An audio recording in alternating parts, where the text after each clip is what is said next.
Hello everyone, my name is Michael Hurst, and today we're going to be talking about atmospheres on the Jovian planets.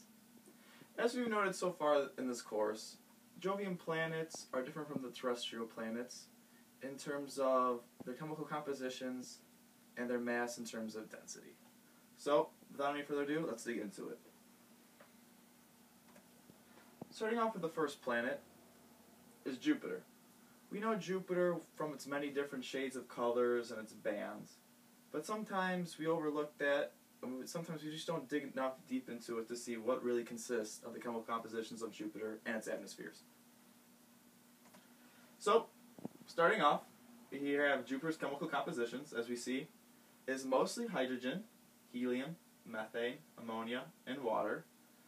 These constitute as the basic chemicals, but there's also other lighter elements that sink to its core, which will prove vital in terms of its convection process as it rises heat throughout the entire planet. As noted fact here, the hydrogen and helium, this is actually also, in terms of it mirrors that of the sun, kind of in that process, as it's mostly made of hydrogen and then that of helium, as we have read previously in our chapters in the book. Going on here, we have Jupiter's atmosphere consists of water, ice mix, and ammonia compounds. Those compounds are found in the clouds and the different layers in the atmosphere. Jupiter has a strong magnetic force due to its mass. This is very interesting and very critical. We'll come back to it here in a couple slides about that point.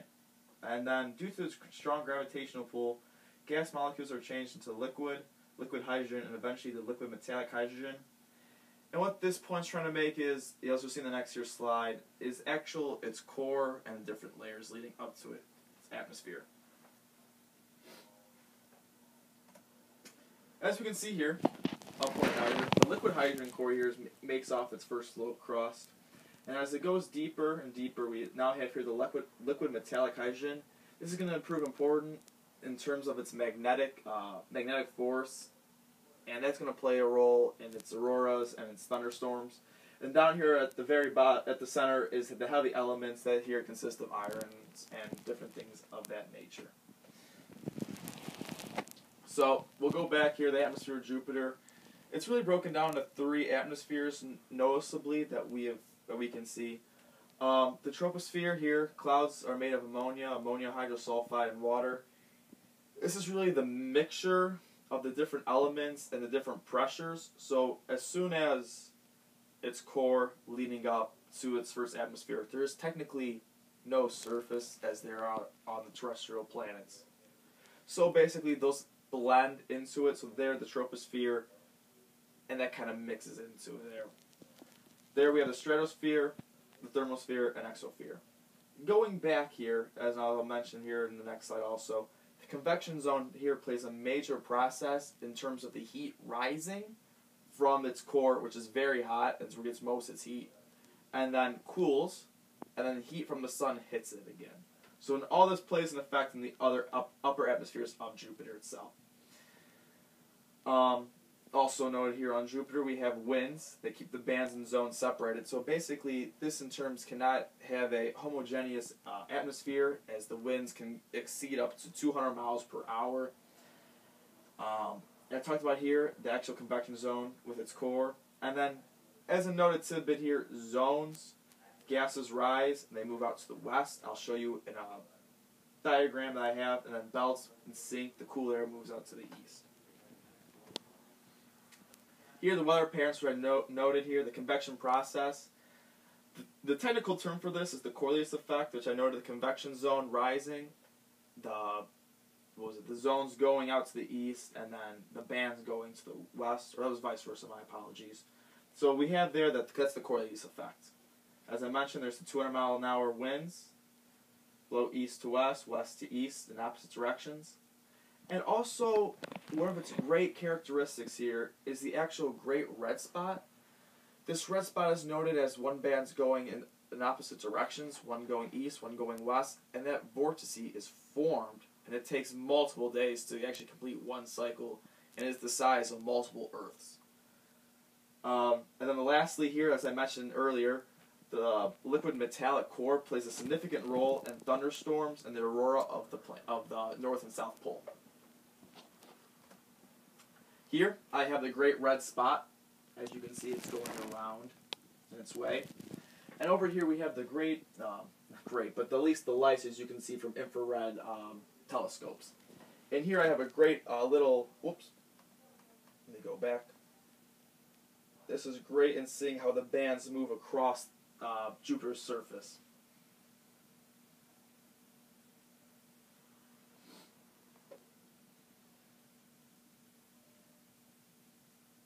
As soon as this resolution loads up, but we can make out, as we can notice, one band here is moving east, and a little bit slower band here is moving west.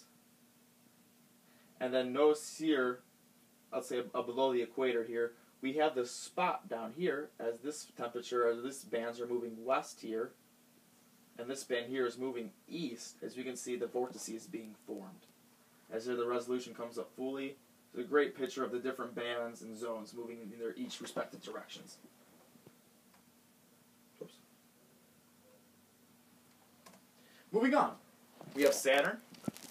Saturn is also noted for its great rings, but we don't sometimes notice its actual chemical composition and its atmosphere, which is very interesting in its own respect. As you can see here, it's a nice little cutaway. It also has its layers. The heavier elements are settling here at the bottom, and the metallic hydrogen layers are each giving their own respective layers. As also noted in Jupiter, there is no technical solid surface on the terrestrial planets, so its layers blend in with the atmospheres. As noted, much similar to Jupiter's, hydrogen, helium, methane, ammonia, and the water ice in its upper atmosphere and its clouds. Hydrogen is mostly composed of. Moving on here, we have the atmosphere of Saturn itself. It's very much similar to Jupiter in its respect to its bands and its zones. It has 3 cloud layers I'll get into here. And basically, the upper layers in the clouds are made of ammonia ice, the ice crystals being much colder up there. And basically, the same process and Aquarius effects with this convection zone. The heat given off rises up, heats up the atmosphere, then again it cools down, and then it's reheated by the sun hitting it. So basically, these Jovian planets, they share the same aspect and characteristics in terms of their convection heat rising and heating the atmospheres. Here, like I noted, cloud types can reach as low as 400 degrees Fahrenheit, and its wind speed is tremendous, being 1,000 miles per hour. And its 2 most just obscure characteristics here are its north pole. It's a hexagonal shape I'll show you here in greater detail, and its south pole that's more so a hurricane. I have a hurricane as it spins around that quick. Noted here, I'll get into it. Saturn boasts some of the fastest winds in the solar system, as you saw, was 1,200 miles per hour. And this is caused by its rotational around the equator. How we learned it extends more so in radius outward at its equator than going to its north pole. And basically going on here, these different hexagonal shapes, as we noted, you can see it here on its planet, and here's the south pole. Since this gravitational pull is shorter at its poles than its equator, it rotates a lot quicker. But as for the hexagonal shape at the North Pole, it baffles scientists and astronomers as to why such a phenomenon would occur on this planet. And that was it for Saturn. Moving on to Uranus. Uranus is a very unique planet in terms of its rotational axis. It's greatly tilted about, I believe, 98 degrees. And as you can see, it has its own unique bands, but it's a blue planet and it has methane on it, which gives it its unique, distinct color. So as for its chemical compositions, as noted with the 2 previous Jovian planets, we have hydrogen and helium making up most of its chemical elements. The methane, as for what gives its blue unique color, gives off about 2%, and then all the other elements there, ammonia, water, and as I noted previously, the rotation axis. So, as you know with the other two previous Jovian planets, there is no solid surface on Uranus. But, like I said, each one, as the layers increase, they blend into each other. Here we have the troposphere here. The temperature ranges from minus 243 to 300 degrees Fahrenheit. Clouds at this level, or ammonium hydrosulfide, are found here. And then going up to a stratosphere, here's where more so we see the blue tint of methane, and also here the ethane. This smog really prohibits our use with telescopes and getting deep into its lower atmosphere, the troposphere, and its core to actually see what consists at these levels. Here we have the thermosphere and the corona, and these deal with the outer layers and more so of its rings, which we won't really mention in this presentation. And very much so like Jupiter and Saturn, it has its bands are very faint, and so has to be seen with great telescopes of great magnification. As for its rotation axis, Uranus is very unique in this aspect. It tilts at roughly 98 degrees, and so, since it is very tilted, as it circles the sun, as it orbits it, one pole, as for example the North Pole is facing it, it will receive that heat from it. That in turn heats up the planet greatly versus the opposite pole, the South Pole here in this example, and that part of the planet is a lot cooler. So as you can see, the process here with the sun plays a role as with the convection zone, giving heat from the convection zone with its core, but also with the sun hitting. Here, like I said, it's pulls mostly heat from the sun. During its 84-year journey around the sun, one pole receives half the heat while the other half doesn't. Neptune. Neptune here is the last planet in our solar system, and it also too has a very faintly, not faintly, but at least blue color, much so like Uranus. And also has a few spots, and also its bands and different zones are also constituted in it. Here we have Neptune's chemical composition. As noted with all the Jovian planets, hydrogen and helium make up its foundation. And also here we have methane. Methane gives us its blue tint, as noted with Uranus. Ammonia and its upper levels of the ice, ammonia ice, water ice, are there seen in the upper layers. And so, moving on, the atmosphere of Neptune itself, as noted with all the other Jovian planets, like I've said, its convection process plays a similar role in terms of heat rising, cooling, and then reheating in its upper atmosphere with the sun. Interestingly enough, its clouds are rapidly circling the planet due to its rotation speed, and so winds at times can exceed up to, noted down here, 1,200 miles per hour. This is, interestingly enough, the fastest in our solar system, miles per hour, in terms of wind force, wind speed. Going back up here, clouds are anywhere range from 240 to 303 degrees below Fahrenheit. Interestingly enough, which astronomers can't explain, Neptune is not the coldest planet in terms of its atmosphere and its layers. That's actually Uranus's. Much speculation goes into why, but we believe that its rotation axis causes Uranus being the coldest planet. And then here at the last part, we have the Great Dark Spot. Much like Jupiter's Great Red Spot, it's also caused by its zones and bands circling the planet in opposite directions caused by its Coriolis effect. But as astronomers notice, this spot, however, emerges and then disappears over time. So, as we observe Neptune with great magnification, in 1 year can be at one spot on Neptune, and the next can disappear and emerge somewhere else. So, this can happen, and we must take great observation when dealing with this. But as for its characteristics, it's caused by a hole in the methane cloud, and that causes for us to look deeper into the planet. As for the similarities between the Jovian planets, we've noted how much the convection process plays a role in terms of heat rising, cooling, and then the reheating of the sun.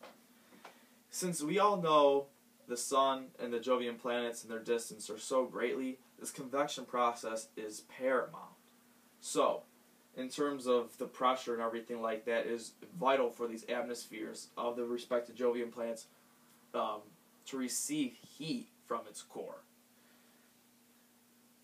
There we have the closest effect and its weather bands going east and west. From my example of Jupiter, as you saw, the bands going east and everything going, and opposites going west. As for noted, the atmospheres are not homogeneous due to the rising heat from the convection process, but also the winds. As we noted from Uranus's and Neptune's 1,200 miles an hour respectively on Neptune, and then 1,100 miles an hour on Uranus's, just causes everything to become skewed in terms of atmospheres, and they cannot blend due to this.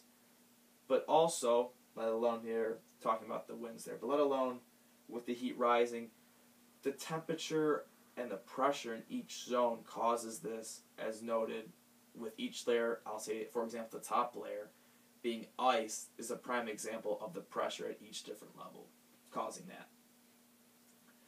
Interesting enough here, my last point in the similarities, the colors seen in the clouds correlate with their altitudes, and I have a very good example on my next slide, the different layers and the different color compositions of each layer.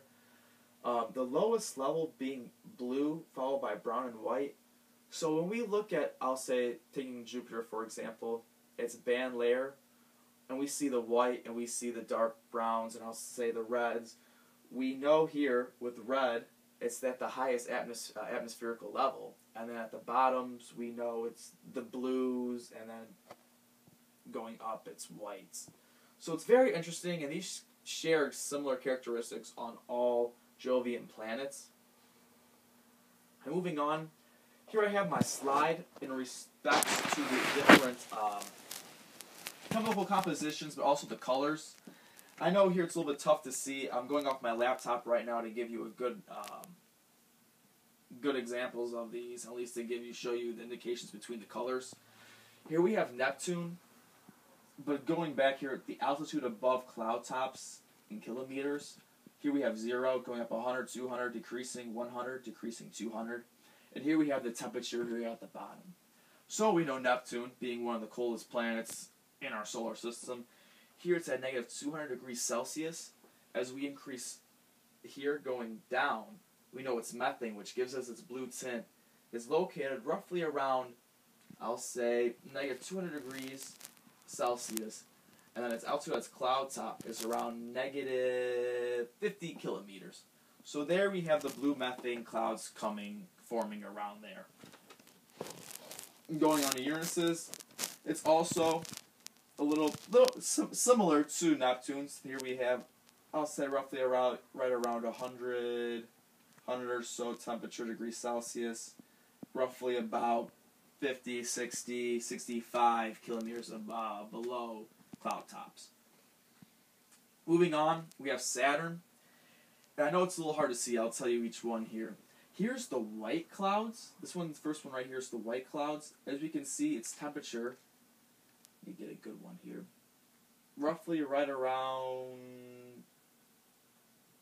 negative 100 and just negative 100 and about a negative 100 kilometers below cloud level top. So that's the white layer, as I noted earlier from the previous slide.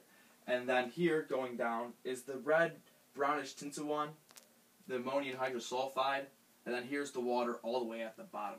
So this gives us a very clear and precise measurement of the different temperatures and the different levels of cloud tops at which we can find these, which is great for us to categorize them and knowing more detail, more precise facts about these planets.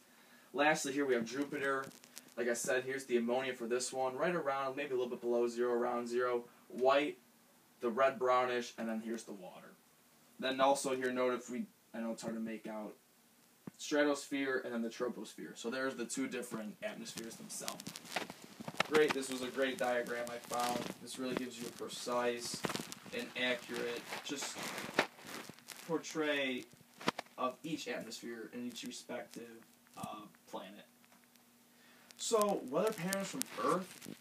As for Earth itself, it's hard to see these planets being just so far away in terms of distances. And noted all the way back to the 1600s in terms of finding different details and aspects of the Jovian planets. 1600s, going back to Galileo, he actually was able to see the Great Red Spot. But due to technological advances, obviously, in the last even 50 years, we have been able to send out spacecrafts and different magnifications of telescopes in terms of infrared, gamma rays. And this greatly increases our ability to see each planet and how it consists in terms of chemical composition and its atmosphere. And so, going out forward will only increase our understanding of each planet, whereas we are prohibited here on Earth in terms of our own atmosphere, prohibiting certain rays to enter our atmosphere. And so, basically, we must go out to them to find what really makes each planet unique in terms of chemical composition and atmosphere. So, and also in terms of some of the material that I was able to find and bring to your attention was from the book itself, but also I used a couple resources online. Space.com was very great in helping me find certain temperatures and wind speeds, which was phenomenal. And also the great diagrams. The one I found on Wikipedia was great in terms of the bands. Hopefully that was great insight for you to see how each band is, or each respective east and west. So hopefully you were able to take away some great knowledge and information from my presentation about the Jovian planets and their atmosphere. And I'll conclude on that. Thank you very much for listening and your time. Thank you.